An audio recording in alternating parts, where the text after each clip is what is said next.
No, Mrs. Brown, it will be no trouble at all. I'll be glad to sit with Tommy while you and Mr. Brown go out. No, I have nothing to do tonight. All right, I'll be there at 8. Goodbye. Pat, pardon me, but what do you mean you have nothing to do tonight? Have you forgotten that we have a date to watch the wrestling workouts tonight? Yeah, goodbye. Well, how could you forget a thing like that? We were going to go to dinner, watch the workouts, then go back to your place for a late snack. Forgot all about it. Huh, fine thing. But I can't let Mr. and Mrs. Brown down. They can't get their regular babysitter, and, well, they've already made their plans to go out tonight. Oh, great. Why don't you take Freddie? I borrowed the money from him to take you out. I don't want to spend it on him. I'm sorry, Mickey. I can't see how I can possibly get out of babysitting tonight. Well, there is a way. I'll just go into Mr. Brown and say you can't possibly babysit, that's all. Now, Mickey. He'll understand our side of it. I'll just say, Mr. Brown, I'm very sorry to inform you, but Pat cannot possibly babysit with your son this evening. After all, our date has priority over babysitting. And so, therefore, Mr. Brown. Yes, Mulligan?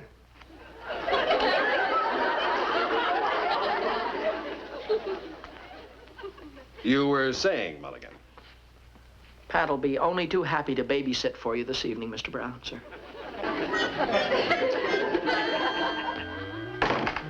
Hey, Pat. Look who dropped in. Hello, Pat. How are you, Mrs. Brown? Why, Michael, it's almost psychic that you should show up like this. Is it? Well, I knew that Pat would have to sit with Tommy tonight, so I didn't think it would hurt anything if I came over and we had our date here. Oh, I'm sorry we interfered with your plans. Oh, it's quite all right. I was just going to take her to Ciro's anyway. Ciro's? Mm-hmm. I wish Charles would take me to Ciro's. Well, evidently I can't afford some of the places that Mulligan can. You can't afford Sam Ciro's malt shop? Sam Ciro's? Sure, S-Y-R-O-S. Ciro's. Makes the thickest malts in town. In fact, I almost chipped a tooth on one of them last week. Here I am, Mother. Oh, hi, Mickey. Glad to see you here. For a minute, I thought I was going to be a pretty dull evening. Ouch. Tommy, you behave and you do as Pat says. Good night, dear. The top of my head. I don't want lipstick on my face. Oh, you woman hater. Good night, son. Come on, Alice, let's get this over with. Oh, Charles, stop grumbling. Strange, the way he never wants to go out, but when we get there, he never wants to come home. Good night. Good night. Good night, Mrs. Brown. Good night, Mr. Brown. We'll be home early. Fine. Have a nice time now. S-Y-R-O-S. Well, there goes your raise. Well, what do you feel like doing, Tommy? First, I'd like to see what's inside that box. Oh, now, you just never mind about the box, Tommy. After all, I brought this for Pat. Oh, Mickey, how sweet. I bet I know what's inside. I'll bet you don't. My favorite chocolates. No. My favorite mint. No. My favorite toffee. No. Guess again. Stop guessing and just see for yourself. Well, I don't care what kind of candy it is, as long as it isn't jumbo caramels. Jumbo caramels. Well, what are we waiting for? Let's try one. Yeah, go ahead. Well, Pat, have a piece. You'll find they're delicious.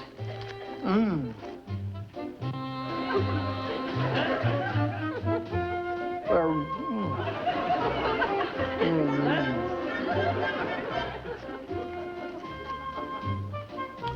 Go ahead, have another one.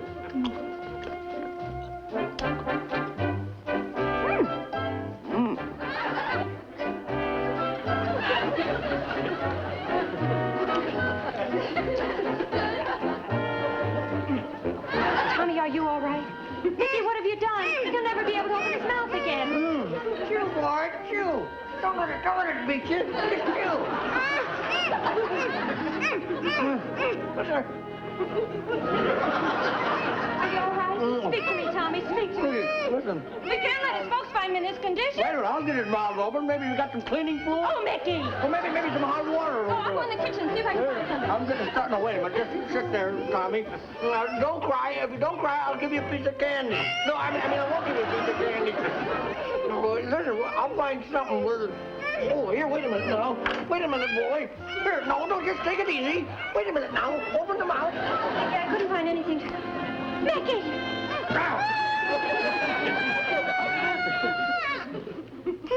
That didn't hurt.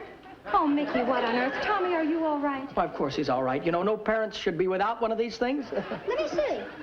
I only hope he doesn't tell his P-A-R-E-N-T-S. Yes, that would be very E-M-B-A-R-R. E-M-B-A-R... that would be B-A-D. Hey, don't put that in your mouth again, Tommy. No, that wouldn't be very bright. I'm brighter than you. I can spell embarrassing. E-M-B-A-R-R-A-S-S-I-N-G. Embarrassing. At least I don't have to have a babysitter. Oh, now, both of you go to a neutral corner. Would you like to watch television? There'll be no TV tonight. The set's out of order. Oh, no. Yes. My father tried to fix it this afternoon. Up until then, it worked okay. Gosh, no television. What are we going to do? Oh, there are plenty of other things to do besides looking at television. I know what they did before TV. They read books. That's what I'm going to do right now. I'm going to read you a book. What kind of books do you like? I like the encyclopedia. What? Yeah, when I put it on the chair, it brings me up even with the TV screen. Oh, we've got a nice set of Robert Louis Stevenson. What? Daddy likes to impress people. Sorry. Mickey, try the shelf above. Those are children's books. Yes, let's see what this is. Oh, Mother Goose for the Modern Child. Oh, that's a book my mother bought for me 3 years ago. I didn't go for it too much. I don't understand that. You know, when I was a child, Pat, Mother Goose was my favorite book. Oh, look, Mickey. There's Little Miss Muffet. Remember that? Of course, of course. Little Miss Muffet sat on her tuffet, eating oatmeal and cream. When... Oatmeal and cream? Wasn't it supposed to be eating her curds and whey? I think so. You mean they changed the plot? Well, somebody must have. Mother Goose for the Modern Child by Miss Olivia Purdy. Surprise. Good evening. Back so soon? Yeah. Their television set was broken. We couldn't think of anything to do, so we came home. You and Mickey might as well run along now, Pat. First, I'd like to ask a question. Whatever happened to Curds and Whey? Oh, you're reading Mother Goose for the Modern Child. It's a wonderful book. What's wrong with this television set? It's out of order, Daddy. What do you mean out of order? I fixed it today. Yeah, but good. Hasn't the book been changed a bit? It certainly has been changed. Miss Purdy has rewritten the old bloodthirsty fairy tales and removed all the objectionable elements. It's about time someone did something about the fairy tales. Now, in the case of Little Miss Muffet, who was sitting on her tuffet eating oatmeal and cream, whatever happened to Curds and Whey? Oh, Miss Purdy feels, and I agree with her, the curds and whey contain no vitamins and are full of starch. No. We want to develop good eating habits in the child. Now, let me read the rest of it. Mm-hmm. Along came a butterfly and sat down beside her. A what? Butterfly. Along came a spider and sat down beside her and frightened Miss Muffet away. Period. Gee, that reminds me. Tomorrow I gotta go catch a few to feed to my pet snake. You know what I think? I think this is a lot of nonsense. Mother Goose was good enough for us. It's good enough for our children. Miss Purdy had a lot of nerve tampering with it. In my opinion, she sure left well enough alone. Charles, what's wrong?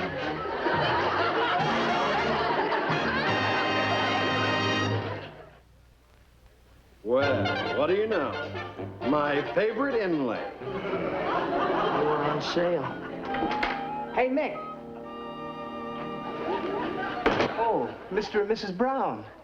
Imagine finding you here. We just thought we'd drop in for a visit with our son. I hope we're not interfering with anything. Oh, sit down, Freddie. We're happy to have you. Oh, thank you, Mrs. Brown. Hey, Mick, I brought the rest of the candy. Didn't want us to run out. Try one, sir. They're delicious. No, thank you. I just enjoyed one. Say, I never saw one with gold in it before. Freddie, we're having a very interesting discussion. I'd like to know how you feel about modernizing fairy tales. Oh, I go for that. Gotta keep abreast with the times. Now, take Jack the Giant Killer. Mrs. Purdy says... Jack the Giant Killer is my favorite fairy tale. Anyone who touches a word of that will have to answer to me. Now, Charles, don't be stubborn. I agree with Mrs. Brown. Take Mother Goose's version of Jack the Giant Killer. It's all one-sided. Traitor. Let's face it, Mr. Brown. Everybody's heard Jack's side of the story. Don't you think we should hear the giant side? What do you mean, Mickey? Well, children all over the world have heard about Jack the Giant Killer. It's about time somebody told the giant side of the story. Go ahead, Mickey. Tell us. As if anybody could stop him. Once upon a time, long, long ago, lived a kindly, handsome, lovable giant named Willie. who lived in a 30-room castle in the high red district. His dearest possessions were his hen that laid the golden eggs, his magic harp that played by itself, and his adoring wife, in that order. He would have been perfectly happy except for the fact that one of his neighbors had a boy, Jack, who was a mischievous little prankster. The kid drove him crazy, in fact. It got so bad that Willie had to sneak into his own castle to avoid stepping into one of Jack's booby traps. Mrs. Giant was a wonderful wife.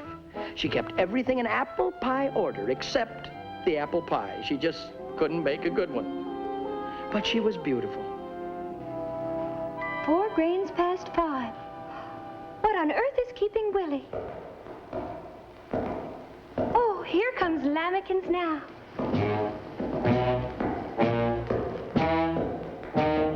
Sweetheart, I'm home. Lamekins! What kept you? Kiss me. Wait a minute. Fee-fi-fo-fum. I smell the blood of an Englishman. Oh, Willie, that's just the sauerkraut I'm cooking for dinner. Sauerkraut? Wait a minute, that doesn't rhyme with fee-fi-fo-fum. You must be tired, dear. Get down and relax. Yes, I will relax. Down, Pevnisher. But how can I try and relax with that boy Jack in the neighborhood? I don't know what he's going to do to me next. Call for me at 9 in the morning, will you, please? Yes. Thank you. Oh, gosh, it's good to be home. One thing you can be thankful for. You don't have to be a giant here. In your own home, you can be as small as you want. Say, dear, have you seen Jack at all today?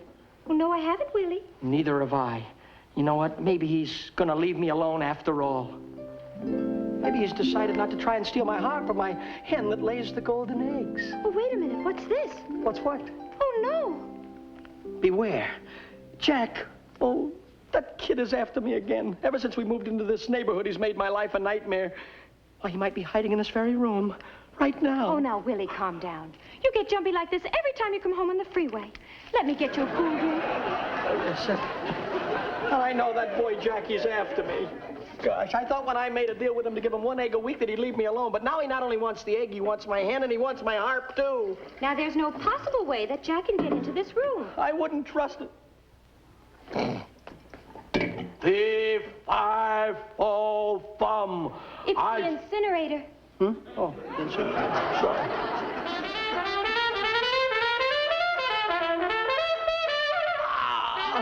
Little boy Blue, why did his folks have to give him that horn? Maybe Jack would leave me alone if I moved out of this neighborhood, huh? Now forget about that boy. Willie, would you like some oatmeal and cream? No, no, no. That's the wrong thing to feed me. You know I like curds and whey. Well, all right, but it's so starchy.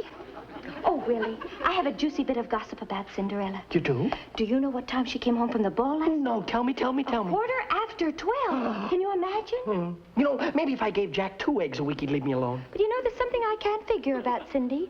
She left for the ball in a custom-built convertible and came home in a pumpkin. Oh, Cindy, she's all right. It's just that rich fairy godmother of hers tossing around those wishes like that. Willie, what are you doing? It's only the doorbell. It's Jack. I know it's Jack. Nonsense. It's probably Mother Hubbard come for a bone again. I'll go down to the door and see. All right, dear. Oh, hello. Do you live here? No, I live next door. What are you selling, shoes? Well, not exactly. My name is Prince Charming. Prince Charming? How corny can you get? Well, I'm sorry you feel that way, but it happens to be my name. I'm looking for the girl whose foot fits this glass slipper. And when I find her, she'll win a prize. Yeah? What's the prize? Me. Oh, brother. And who might you be? I'm Jack. Oh, yes, Jack Sprat could eat no fat. Oh, no, just Jack. Jack be nimble, Jack be quick. No, just Jack. You mean Jack and Jill went up the hill to Hey, fetch a... call me Tom. Why, of course, Tom the Piper's son. Jack, period. Hey, look, these people are very particular who they let in the castle. Since I'm a very good friend of the family, suppose you give me the slipper and I'll take it in and test it for you. Why, thank you, Jack. Say, you'd better be careful about jumping over those candlesticks. Huh? You may be nimble, but sometime you might not be quick enough. I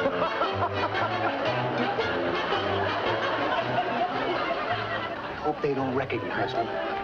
All I want to do is get my hands on the hen and that magic harp. Who is it? It's me, Prince Charming. Open up the door. I have a wonderful bargain for you.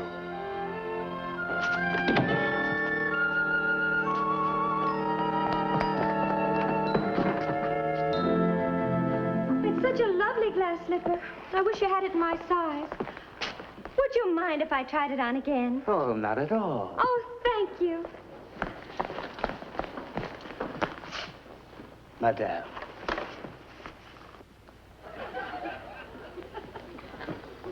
Who are you? Oh, Willie, this is Prince Charming. Good afternoon, Mr. Willie. I've seen this fella someplace before. If you were wearing glasses and didn't have that mustache, I'd swear that you... Steady now. Let's see if we can get this to fit. Fee, fi, fo, fum. I smell... Lilac hair tonic. Must be catching a cold. I haven't smelled the blood of an Englishman all day. There now. How does that feel? Well, it's a little snug, but I like the style. Well, we can order you a larger pair. Do you have it in navy? Oh, yes, we have it in Navy, Army, Air Corps, and Seabeam. Oh, Prince, you've been so charming. Would you like to stay for a cup of tea with us? Well, I prefer a chocolate malt, but tea will be fine. Fine, I'll put a pot on right now. Willie, why don't you show Prince Charming around the castle? Of course, dear, of course. So, you're a giant, eh? Well, I've been in the giant business now for 20 years. Studied under one of the greatest giants of all time, Lippy de Rocher. I always thought the giants were, Big? bigger. Yeah. Well, you see, undoubtedly, you've gotten that idea from CinemaScope. The movies make everything look big. Well, tell me, is being a giant very hard work? Hard work. I never have a moment to myself. Last week, I was on What's My Line? The week before that, I was on Ted Mack's original Amateur Hour with my harp. We came in a close second to a fellow who played his kazoo underwater. I've heard quite a lot about your magic harp. Can I see it? Why, certainly. It's right over here. Oh, boy, that's a beauty. Does it really play by itself? Anything you'd like to hear. What selection do you want? Well, I prefer jazz. Right up the harp's alley. Listen. Harp. 1, 2. Oh, like, man, that's the coolest. Crazy, Daddy-o. Go, go, go, go. Do it. Simple. Just makes every third bar. I can't believe it. Plays by itself. At times, to me, it becomes very embarrassing. Very what? Embarrassing. E-M-B-A-R-R. Anyway, a few years ago, I tried to take harp lessons, but the harp learned faster than I did, and now the harp doesn't need me anymore. Can you play any other instruments? No, but the harp can. Plays saxophone and piano. You don't say. Yes. What was that?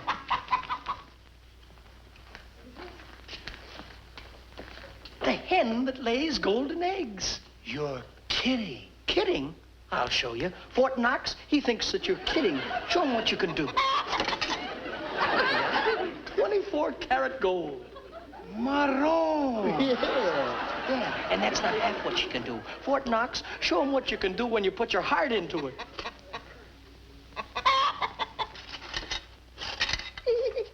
There we are. Gold bracelet. And now, I'd like to show you a beautiful view of our city. This would be a beautiful neighborhood if only that little monster Jack didn't live here. There's so much room in the world. Why did he have to be right next door to me? It was Jack! Oh, I'll come back with my hand! So Jack stole the hen that laid the golden eggs. Those are the best kind.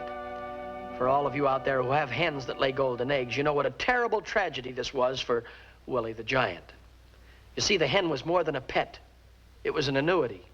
Poor Willie was miserable. He couldn't eat or sleep or watch television for 2 days. And with no more golden eggs coming in, he couldn't pay his bills. So they shut off his lights, they shut off his gas, and they shut off his Fiddler's 3. We used to be such a happy family. You, me, the harp, and the hen. Now the hen is gone, all because that Jackie tricked me. But he won't do it again, I promise. That's enough, harp. Take 5. Nobody will ever sneak into this castle again, or all the doors bolted. Yes, and the drawbridge is up. The only way Jack can possibly get into the castle is climb 200 feet of stone wall. I still don't feel safe. What was that? It sounds like Little Bo Peep is in town. Little Bo Peep? She has her nerve herding her sheep across our lawn. Bo Peep, get your sheep off of our lawn, please. There's Jack. What is he doing down there? Well, he's not doing any harm. He seems to be planting something. Oh, I guess he feels bad about stealing our hen and he's landscaping our yard. I guess he can't cause any trouble down there. Come on, dear.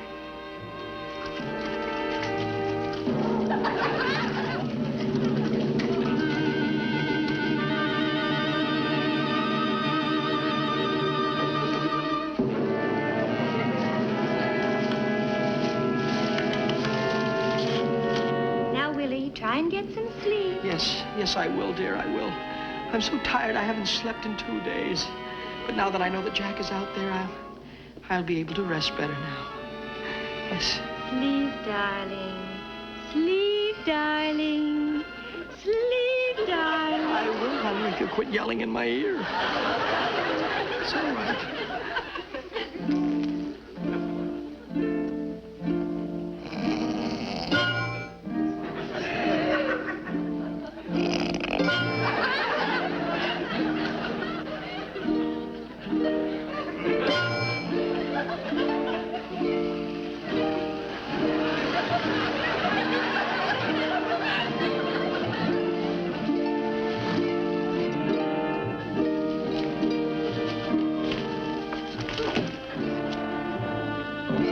The vine came Jack.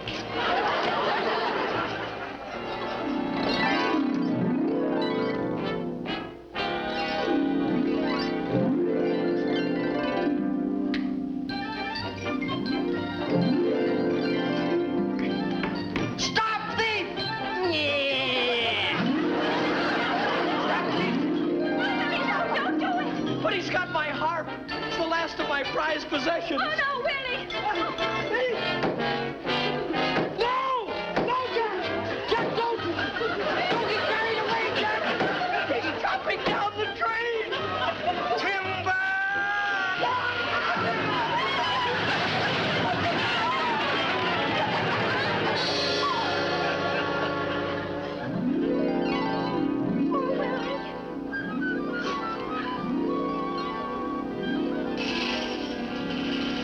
I got my harp back.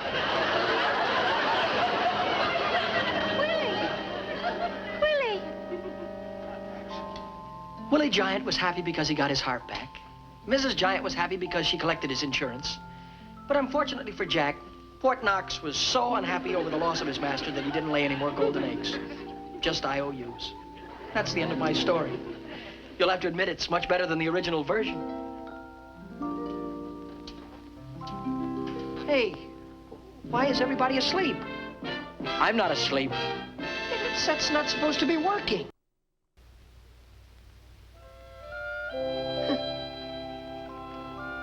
Mr. Brown, wake up, please. Mrs. Brown, Pat Freddy. Mulligan, will you keep it a little quiet? People are trying to sleep. But you don't realize what you've done. Send me a memo in the morning. But you've missed the most interesting part of the story. Oh, it couldn't have been half as exciting as the dream I was having before I was so rudely interrupted.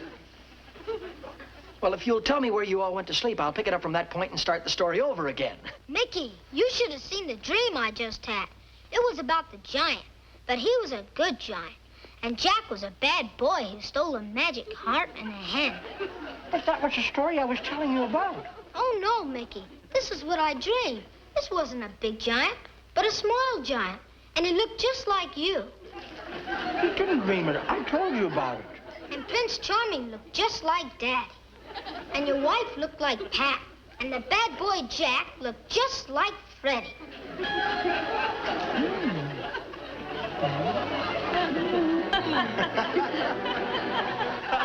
Johnny, get the corkscrew.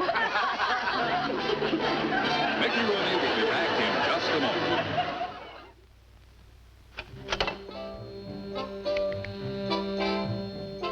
Oh, and that was the good word from the sponsor who'll bring you our show next week. We hope that you enjoyed our little fairy tale. We've done our best to make it authentic as possible. Oh, and friends, you probably think that these eggs were painted to look like 20-karat gold eggs. Well, I can prove to you that they are genuine. Live and learn, I I say? Oh, I'm sorry. Good night, folks.